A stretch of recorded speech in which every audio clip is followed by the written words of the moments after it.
I'm Jimmy Asquith and I run Lobster Theremin, Lobster Distribution and Lobster Records. I also DJ and produce as Asquith, Tom Hang and Chicago Flotation Device. The label's based in London in the UK. We release artists from all over the world. Yeah, I mean, I think we've certainly developed quite a lot as a label, as an entity overall. I mean, we've expanded quite a lot in terms of the number of releases we release.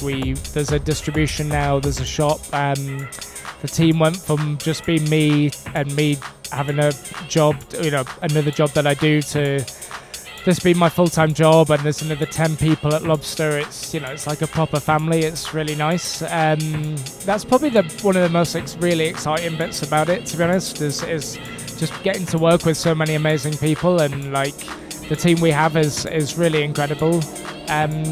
Sonically, I guess we've not just developed, but we've expanded a lot as well. So we've kind of taken in new sounds and kind of sub-labels for different strains of music we do. Like the Merc sub-label tends to be a bit deeper.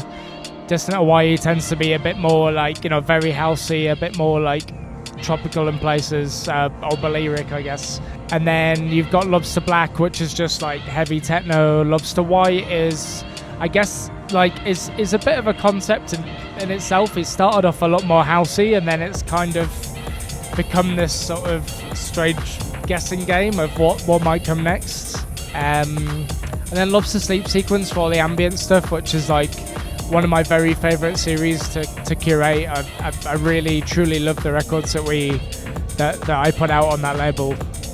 I mean, I've always tended to be sort of drawn to new talent, so a lot of like SoundCloud hunting, like looking for small networks of producers and like small networks of DJs, and just trying to listen to as much as possible, really. I mean, at some point it can get a bit of fatigue, but like it also helps you to find when things are very new as well, like things really do jump out.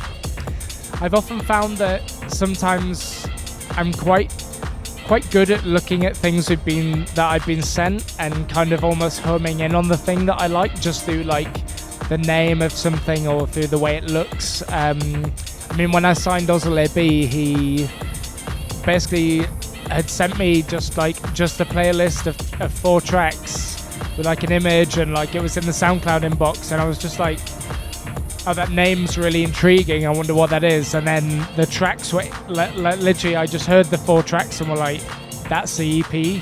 And like even the imagery and everything was like, so ended up fully inspiring that release. This happens very rarely that we get, a release just lands in the inbox, but it's really nice to have that connection to artists and feel that natural bond before you've even had a conversation.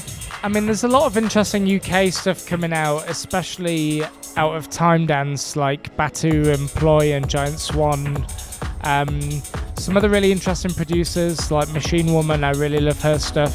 Anna's such a wicked producer. She really lives for it, but her tracks just kind of so interesting in terms of their production and the way that their use of sampling. It's really mind-bending. Object Blue as well is just incredible. Like, she's starting to come up now, and it's just so exciting to see the music she's releasing. And yeah, she's really, really great. There's a lot of faster producers as well that I really like now. Some people re-release like D-Dan and 90 Process and Hollow, and then you've also got, I guess, Hollow's from Denmark, and then you've also got the Ectotherm crew from there, so Mum and Snake and Curtis's label, so Shuck and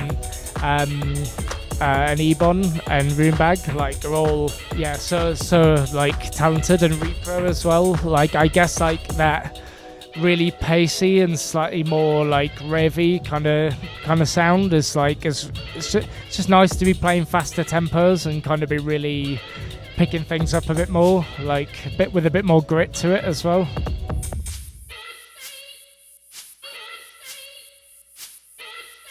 I think my biggest piece of advice would be that you have to be prepared to make sacrifices, and that's probably the biggest thing.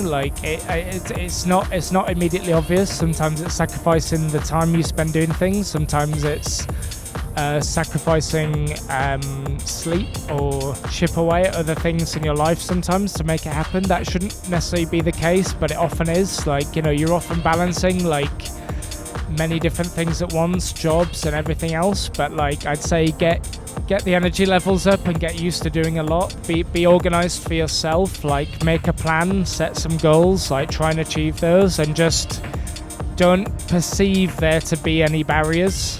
You can learn pretty much anything on the internet, and by extension you can pretty much do anything. So like, don't be afraid to go out and do those things, but do it intelligently and apply yourself like creatively, but in a very honest way. But I'd say, yeah, the pragmatic points to that are the most important.